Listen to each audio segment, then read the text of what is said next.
Patricia Monserrate believed, as a missionary and minister's wife, that she had to be perfect in every way. This included keeping the secret of her abuse. One night, as her two small daughters slept in their beds, she found herself alone in a closed closet, sitting on the floor, weeping and screaming at God, "I can't go on. I want to die." Have you ever felt like giving up, quitting, throwing in the towel? Welcome to Never Ever Give Up Hope featuring Carol Graham. She's an author, health coach, and motivational speaker. Backed into a corner multiple times in her life, Carol shares with you stories on how she overcame some of the toughest obstacles a person can go through in life, but refused to give up hope. Rather than admit defeat, an opportunity was presented, and it involves each and every one of you. Carol will feature spectacular guests who will share their messages of hope, encouragement, and their inspiration to prove why life's adversities only make you stronger. And now, welcoming the host of the show, here's Carol Graham. Patricia Monserrate is a native of California who loves to travel.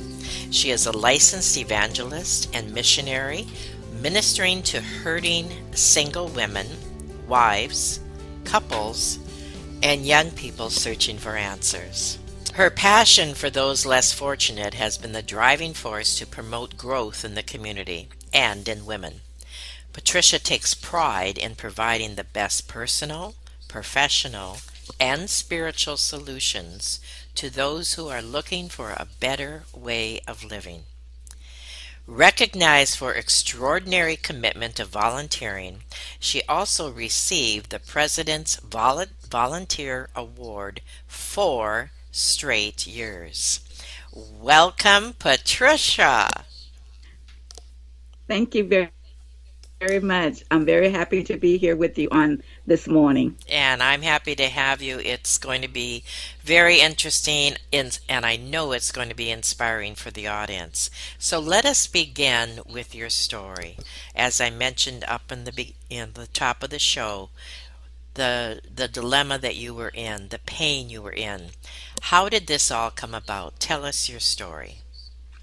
Well, sadly enough, I'm not sure if the audience remember, but years ago, way back in the 50s, every family had like an uncle or an aunt that wasn't really related, but they have known the family for many years.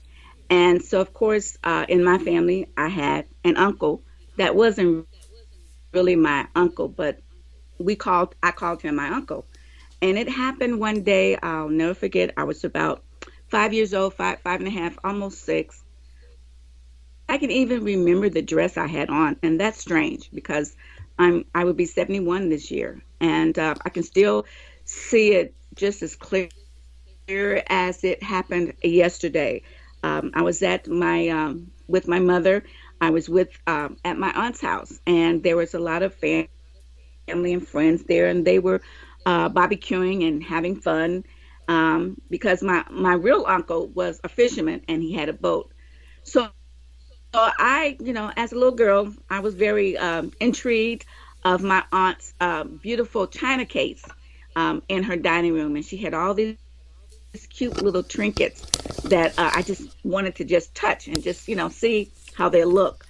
And I remember the uncle that's really not my uncle. He came in, and I remember he says, "Come and sit on my lap." And I didn't think nothing of it. Hmm. I'm a little kid. I'm only Right. 5 and a half, 6, and I trusted him, and I believed, that he just wanted me to sit on his lap. Well, sitting on his lap, he began to do things that, honestly, Carol, I didn't quite understand. You have to remember that back in the day, Hmm. parents didn't tell their kids about certain things like that. That was hush hush. So I really didn't understand what he was doing. but I felt that it was wrong, but I didn't know how to Right. uh, tell Right. him to stop or whatever. And I remember that someone was coming from the kitchen because it was like the kitchen, the dining room, and then the living room. And someone was coming from the kitchen, and he abruptly pulled up my panties and set me down, took me off his lap. And I didn't really understand what had happened to me, what was going on. Um, and he looked at me and he said, if you tell anybody, um, I will deny it, and it would just be you, and they would think that you are the one. So, of Oh. course, I never said anything. But it didn't just stop there, Carol. It's amazing how when something that drastic happens to you, you have a tendency to turn within yourself, and you don't know how to fight for yourself, or are you afraid? I put it to you that way. Um, and it happened once again. This time I was a little bit older. I was like maybe 11 or 12, and I was in my mother's best friend's daughter's wedding, and we decided to go to their house to spend the night before the wedding, since I was in the wedding. And of course, they didn't have enough room, so I was sleeping on the couch. Well, in the middle of the night, while everybody was asleep, the bride's brother, he was about 17, of course, came into the living room where I was sleeping. And I just pretended that I was asleep, but I was full awake of what was going on. And it was the same thing, exactly like what the uncle did when I was about five and a half. And it happened several more times when I got older, and I couldn't tell anyone at all. I was so afraid.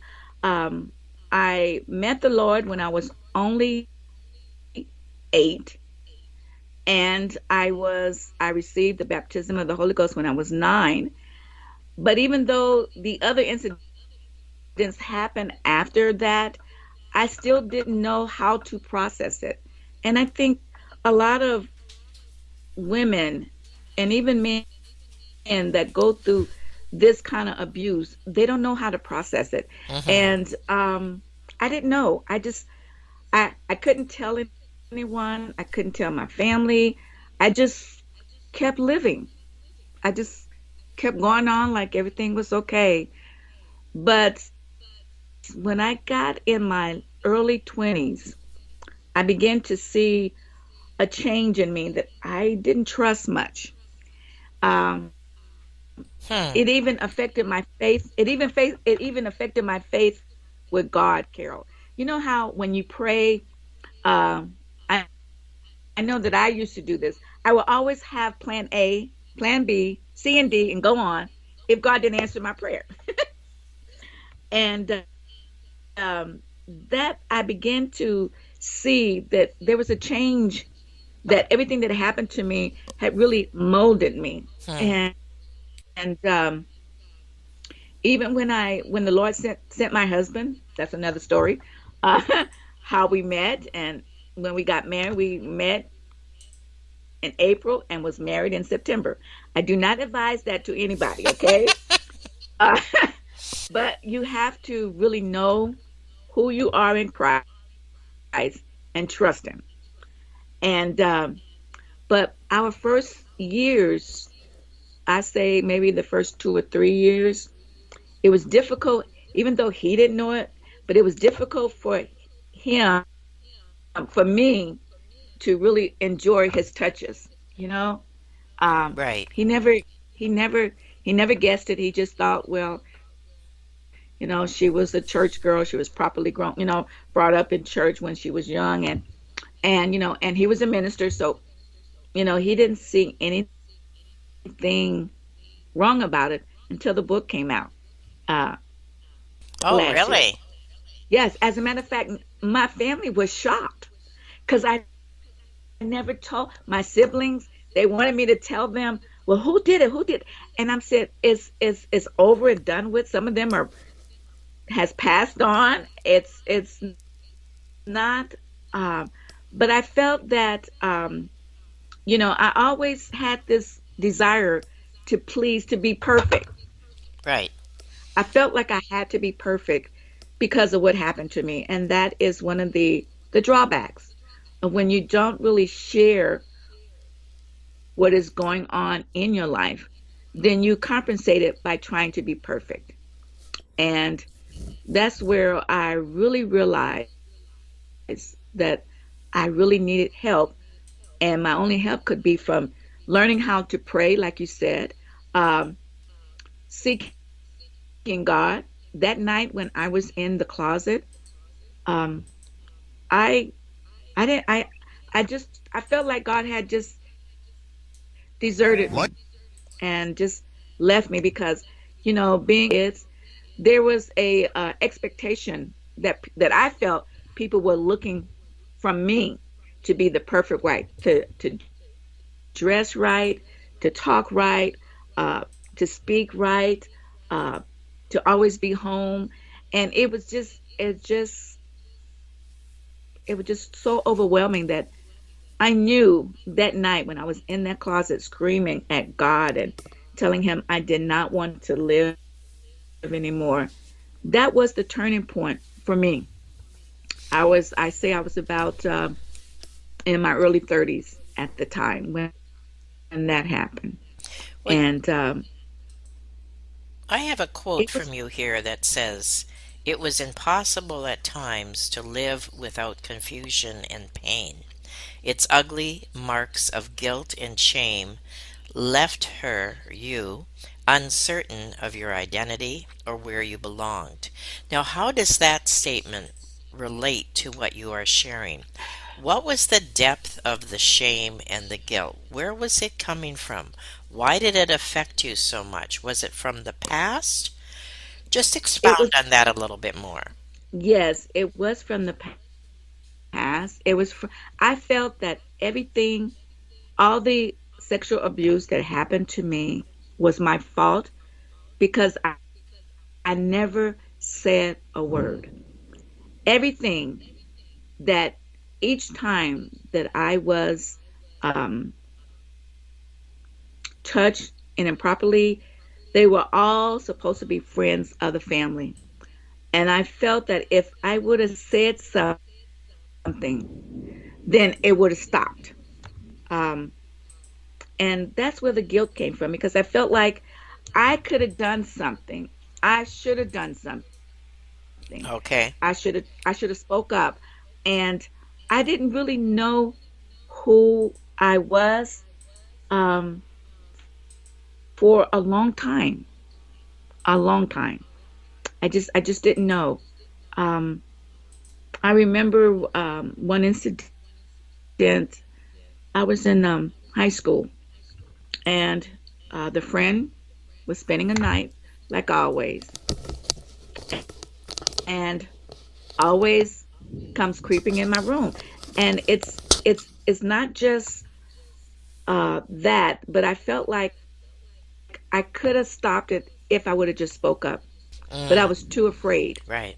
And I see that a lot when I meet other women who have been through something similar to what I've been through or even been through it. They feel the same way. They feel guilty because they said, I should have spoke up.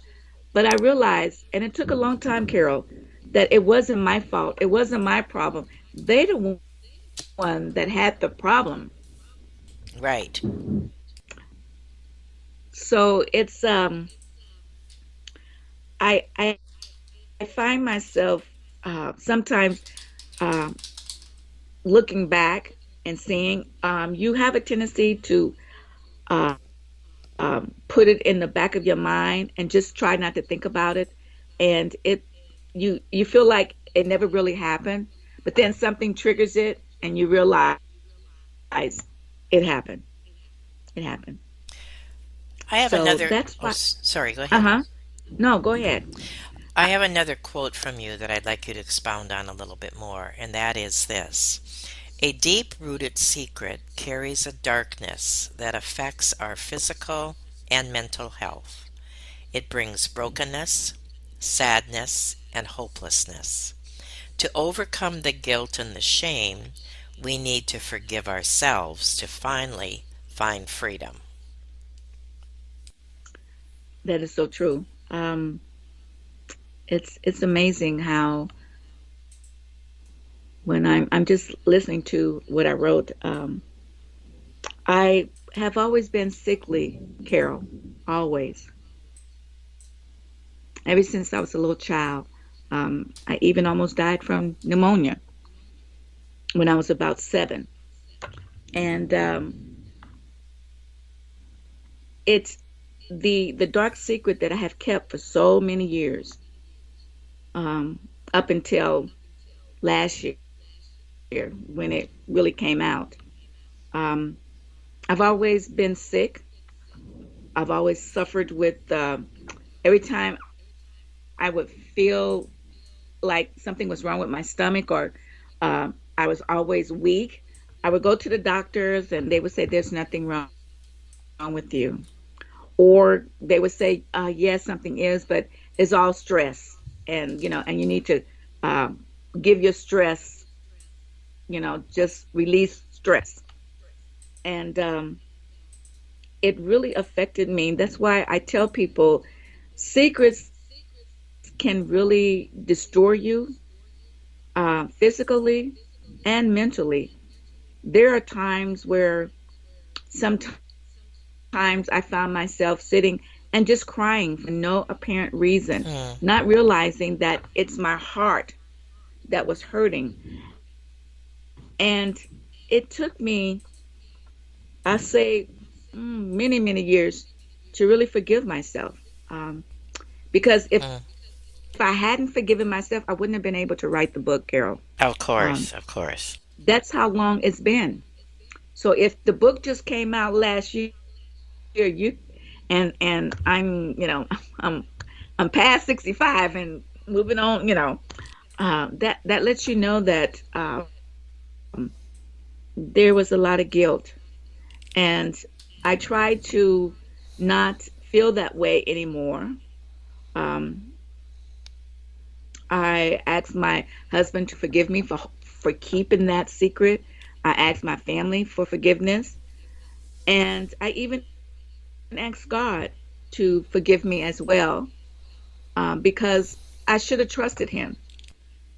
When I became to really know God, you have to understand that I've traveled a lot, in the on the mission field, and even while I was working for God, there was still that little dark secret that I held, and I was encouraging women and secretly taking what I'm giving them to apply it to my Hmm. life.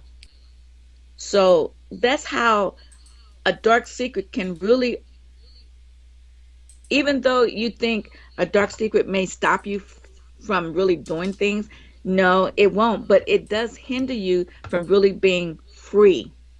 So, how do you get rid of that dark And I can, secret? yes, you have to let it go. And that's the hard part. There, there are steps that you have to really do. First of all, you have to acknowledge you're not at fault. It wasn't your fault. Secondly, you have to realize you're not to blame. You didn't want this to happen. It just happened. And then realize that there is a God that loves you unconditional.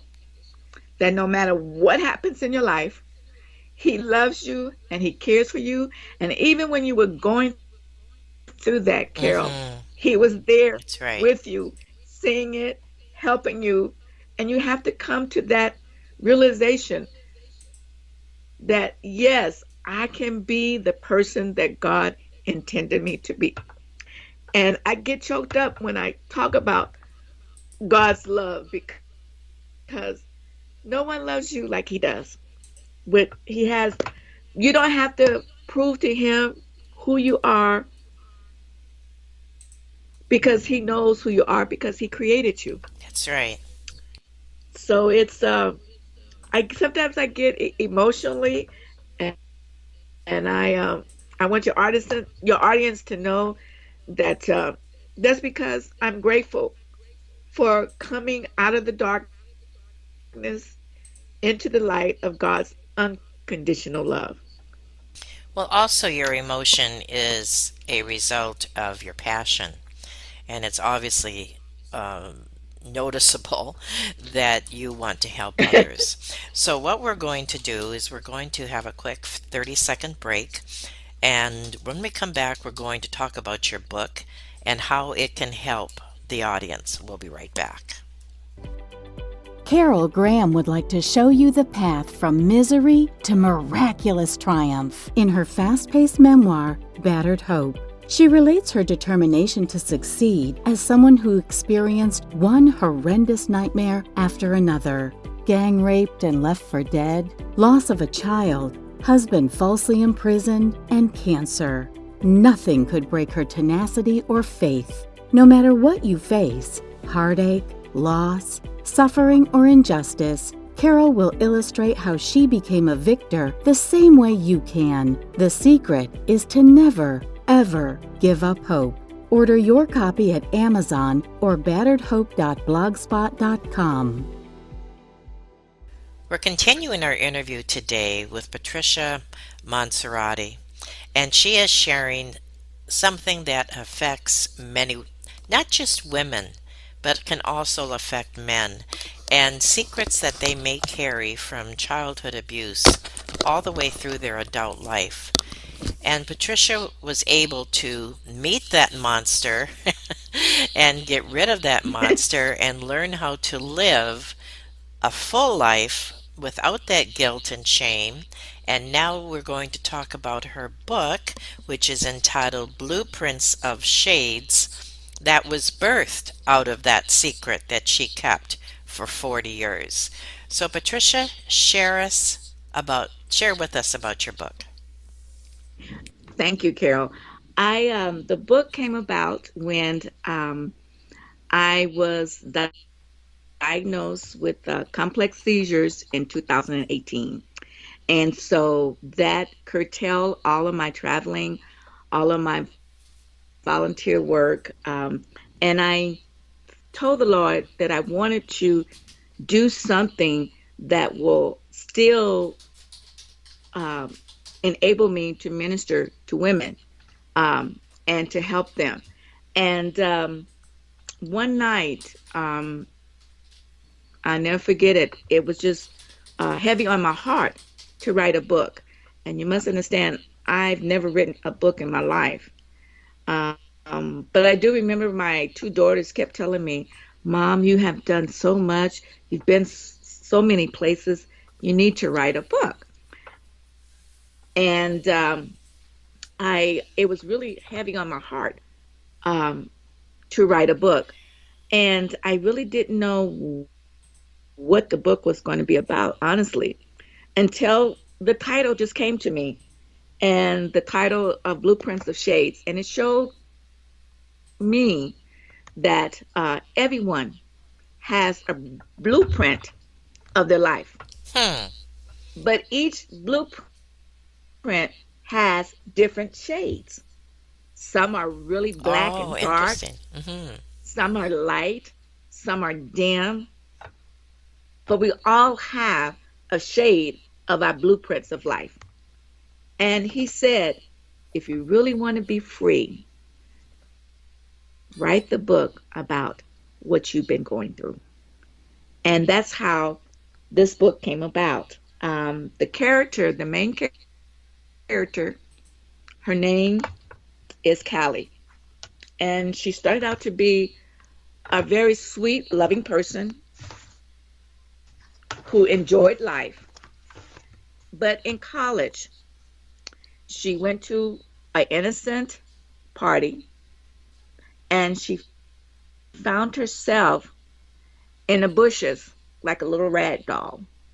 Um, and it changed her dramatically from the free, loving, sweet spirit person to a cold hearted person.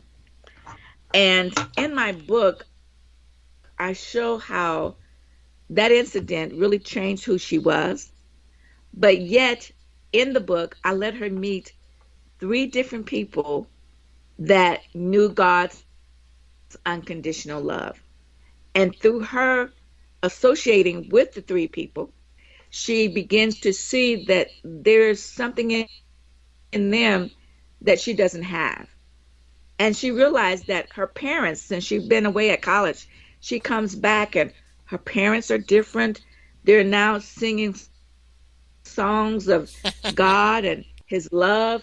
And she's like, what has happened? Um, but it shows that even though you go through a lot of heartaches and pains, that you can overcome them through God's unconditional love and true friends. Now, of course, the book will have its there is a bad guy in the book. His name is Oliver. Uh, you have to understand that Callie is a beautiful woman on the outside. She has these beautiful eyes and this long hair, and she looks like a goddess. And that's how I wanted her to picture that on the inside, she's gorgeous. But on the inside, she has that dark secret that has made her cold and unyielding. And I was very surprised that once I wrote the book and I sent it to a publisher, they were interested in publishing it, and I was really surprised. My goal for the book, though, Carol, is really to reach out to women who are going through something, who has a dark secret, who doesn't know where to turn to, or who to talk to, or what to do. I wanted the book to be a map,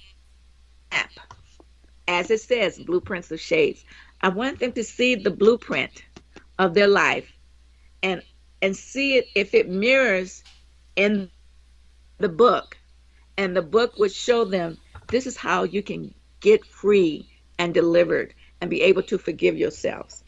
So the book was a deliverance for me as well, because as I was writing it, many of those pages has a lot of tears on them. Some of it was very hard to write, uh, because some of the descriptions of what happened to her, um, when she was kidnapped, and a lot of things that she experienced. I was writing from personal experience. So it's really a book about showing you how to overcome the pain and the heartache and shame of your guilt and your pain, and let you become into a world of light and understanding that God is there no matter what. My first book, but it's to my heart because it really deals with what I went through. Who should buy it? I think anyone should buy it. Every and anyone. Young, middle age, old. It's a good reading, and it encourages you in a sense where it lets you know that yes, we do go through these terrible things, but there is a way out. And I just talked to a friend on yesterday, and she lives in a senior retirement home. And so she bought my book, and she said that one of her neighbors wanted to read it. So she called me yesterday and she says, your book is really getting really great raves at the senior citizens home. Oh, And I said, well, that's great. She says that they really enjoyed uh, the book about Callie and her love interest, which is an Italian guy. His name is Sergio. And he he knows of God, and so he helps her to really come to the light that there is a God that loves her no matter what. So I'm very happy with it, and I really did it to I didn't write it to just to say I'm writing a book, but I wanted to be a ministry tool so that it can help people, men or women. Now I know that some men may not read a romance novel, but his wife or his girlfriend may, or even his Right, mother, right. and they can tell him about what the book is about. And are you working on So anything new? yes, I am, and I am so excited. The book actually started out as just one book. I was just going to write the second book, um, but it as I began to get all the characters to come to life, I realized that the other three characters um, has a book of their own, and so it's about four best friends for life, and these are four women who are very intelligent, educated, and who loves the Lord. But they find themselves in situations where their dilemma is their faith in God will be tested to the to the limit, and some of them will find themselves in situations that they never thought that they would be. Like the second, like one of the books would be one of the best friends. She innocently becomes a mistress without even knowing. And the other young girl, young lady, she finds herself with someone that she shouldn't be with, but she was. And she comes home one day and everything in her apartment is gone. There's nothing left but the bubble gum wrap that he Oh, left my on the word. floor. He even took the phone. Um, and then the one that I'm writing with now, she finds herself in a world of power, money, and social status, and it's gonna really test her faith in God because she's gonna have to choose between God or the man that she let herself fall in love with. And the fourth friend, in this book, her husband is killed in this book. But at the end, she's the last one. All of the girls, it's like a restoration for all of them in the last book. So I'm really excited about this, and I'm looking forward to seeing it in print. Um, the title of it right now is "The Seduction of a Butterfly," and this book Hmm. is subtitle "Forgiveness." And then the next one would be "Deceitful." We would deal with deceit, and then the next book we would deal with lying, and then the last book would be restoration. So it's kind of like it's a four book, and all these women go through all these things, and it's going to test their faith. So I want the audience to. I'm not going to tell you if they keep the faith or not. The mystery. That's the mystery, and of course I'm going to have a lot of drama. Uh, yes, so I'm really excited about it, Carol. And when do you expect Very these to excited. come out? I'm hoping we are shooting for the first book, Forgiveness. I'm shooting to try to get it to my publisher by September. So we're hoping by the 1st of January, the first book will be out. But in the meantime, I will be writing the second and third one just as fast. So we're hoping to at least have both books out, at least one and two, next year, the beginning of next year.